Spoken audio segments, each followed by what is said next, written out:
ഈ ലോകം അവസാനിക്കാൻ പോവാണ്. ഞാൻ കഴിഞ്ഞ വീഡിയോയിൽ പറഞ്ഞ പോലെ നാച്ചുറൽ ഡിസാസ്റ്റർ അല്ല, മാൻ മെയ്ഡ് ഡിസാസ്റ്റർ ആണ് കാരണം. ഒരു മനുഷ്യന് ഈ ദുനിയാവിൽ ആകെയുള്ള സ്വത്ത് എന്ന് പറയുന്നത് 6 അടി മണ്ണ് മാത്രമാണ്. ഇതറിയുന്ന നമ്മൾ എപ്പോഴും ഓടിക്കൊണ്ടിരിക്കുകയാണ്. എന്തിനാണെന്ന് നമുക്ക് പോലും അറിയില്ല. ഇതുപോലെ ഓടിക്കൊണ്ടിരിക്കുന്നതിന്റെ റിസൾട്ട് എന്താണെന്നറിയോ? World war 3. ഒരാൾ ജനിച്ച മരണം എന്തായാലും ഒരു ദിവസം വരും. പക്ഷെ മരണത്തിനെ തേടി ആരും പോവാറില്ല. വാർ എന്ന് പറയുന്നത് കൂട്ടമായിട്ട് ആളുകളെ കൊല്ലുന്ന ഒരു പരിപാടിയാണ്. ഇതുപോലെ വേൾഡ് വാർ 1 വന്നു, 2 വന്നു, ഒരുപാട് പേര് മൃഗീയമായിട്ട് കൊല്ലപ്പെട്ടു. ഇപ്പൊ നിങ്ങളെ കൺമുന്നിൽ കാണുന്നതാണ് world war 3. Russia, USA, Ukraine. Recent Ukraine president സെലൻസ്കിയും USA പ്രസിഡന്റ് ഡൊണാൾഡ് ട്രംപും ഒരു പ്രസ് കോൺഫറൻസ് നടത്തിയിരുന്നു. എന്തിനാണെന്നറിയോ? ഉക്രൈനും റഷ്യയ്ക്കും ഇടയിൽ നടക്കുന്ന വാർ നിർത്താൻ വേണ്ടിയിട്ട്. അപ്പൊ നിങ്ങൾ ചോദിക്കും, അതൊരു നല്ല കാര്യമല്ലേ? ഇതിന്റെ പിന്നിൽ ഒരു വലിയ രഹസ്യമുണ്ട്.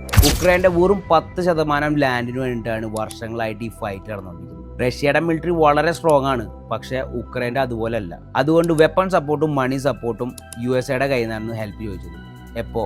ജോ ബൈഡൻ പ്രസിഡന്റ് ആയിരുന്ന സമയത്ത്. അപ്പൊ ഈ സ്റ്റോറിയുടെ ഡാർക്ക് സൈഡ് പറയട്ടെ. ബൈഡനും സെലൻസ്കിയും നല്ല ഫ്രണ്ട്സ് ആണ്.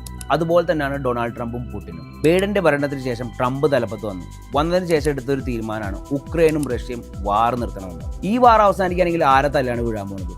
അമേരിക്ക ഈ വാർ നിർത്തി റഷ്യയെ കൂട്ടുപിടിക്കുകയാണെങ്കിൽ വേറെ പല രാജ്യങ്ങളെ കൊടുക്കാനാണ്. അതിൽ ചൈനയും വരും, ഇന്ത്യയും വരും. ഈ രീതിയിൽ പോവുകയാണെന്നുണ്ടെങ്കിൽ ചെന്നെത്താൻ പോകുന്നത് മാൻ മെയ്ഡ് ഡിസാസ്റ്ററായ വേൾഡ് വാർ 3 യിലായിരിക്കും.